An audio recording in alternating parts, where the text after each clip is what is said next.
He wants to know, like, how do we get the client to sign off on this color combination? Like, what do we show them to get them to approve this? Because what happens if they say, it got way too much gold over here. It's art. Do you get that? No. No?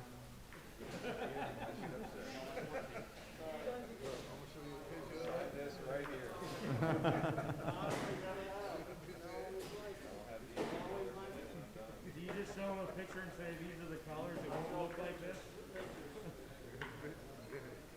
I don't ever make samples. Again, this is art, and every single one you do will be different, and you have to explain that. Set that expectation really low, you know. And then overachieve. Overachieve.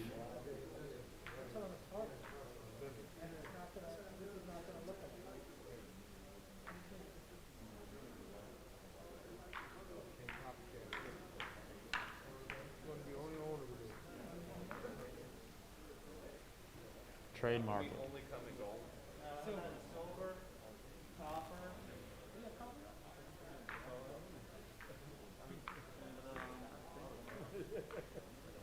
Different mill.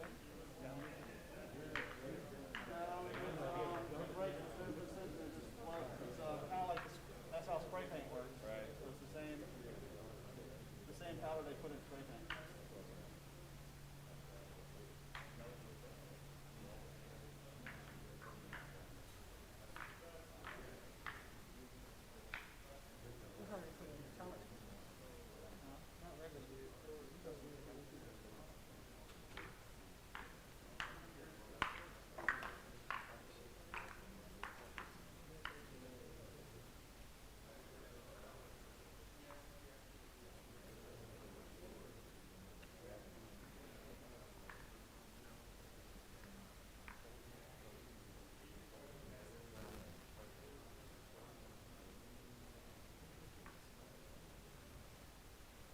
We're gonna do that next. After we finish the sample, I'm run over there. I'm just doing the gel.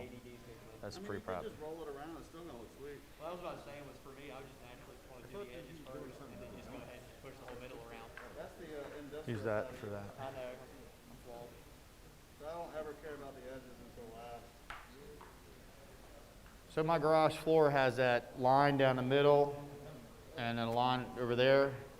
Do I gotta fill that with a flexible product, or do I make that a solid product? Some people leave those. Just leave them? Some people do. I mean, you can fill it, but just like anything, you're taking a chance. It's gonna crack. So can we fill, do we fill it up? Do you, would you fill it with a poly? Is that gonna stick out? No, I would just use a epoxy. I mean, we use a strong epoxy. Half wrap is what we use, and it's kind of like a really thick consistency, so you can just trowel it in. But it has flexibility. It's a little flexible.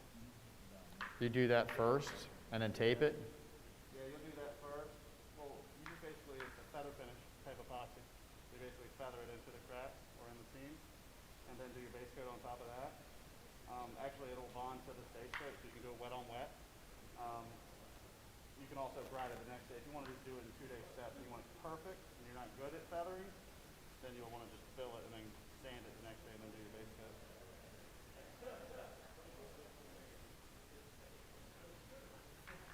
But we all know it's probably going to crack. That's what they're there for, you know?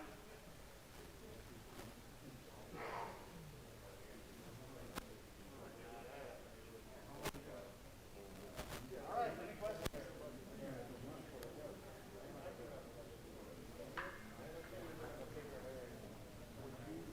Suggest that only one person do the rolling, you know what I mean? Pattern. Yes. Did I miss that question earlier? No. That's a good point. So the question is, should only one person be doing the rolling? And the answer is yes. One guy mixing, one guy rolling. One of my guys, my brother-in-law, he's a beast. But when we get on floor together, you can tell I did one side and he did the other. Everybody's going to Those be, look fantastic, but it's two different alarm lengths, your strokes are gonna be different. It's just, you're gonna have two different floors, so it's not a wise ideal to do that. Just have somebody running product and let one guy kind of just run it. It's your art. Two guys can't draw on the same painting at the same time. And stick with what you're doing. Like, see how I stuck with that motion? Don't start going that way. Just stick with where you start, and just continue going that way, and you're gonna have a fantastic floor. Sorry. What's the dry time? 18 hours. You want to come back in and do the top coat.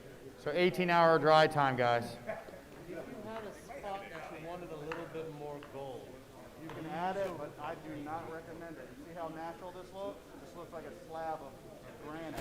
Understood, Start but dripping stuff on there. if I'm doing it and I had a weak spot of gold, Uh-huh. theoretically, could I use my roller and dab into this patch here and borrow it over there? Sure. So good question. He said he got his floor laid out and he's not happy over here. The wife's complaining this doesn't have enough gold. So how do I get the gold over there? You can dip the roller over here and take it over there and kind of flick it over there. So you can do that. But again, the more you mess with it, as one of the other guys pointed out earlier, the more chances you're going to start blending it all together and you're going to lose the marbling effect. Exactly. A lot of people like to come and add effects to it and do these things, but as you can see, this looks very natural right now. Once you start getting back on there and trying to add stuff and do things, it's not going to look natural. You're going to have drips and drops, and it's just not the flow that you're looking for. I mean, you could come and you could do that, but again, it's just not going to look like a natural slab of stone, and that's what I've always been going for. If you're looking for more an artistic floor, yeah, then you could go in there and splatter stuff and shoot it. But if you're going for an elegant, just natural look, this is the way to go. I mean, that right there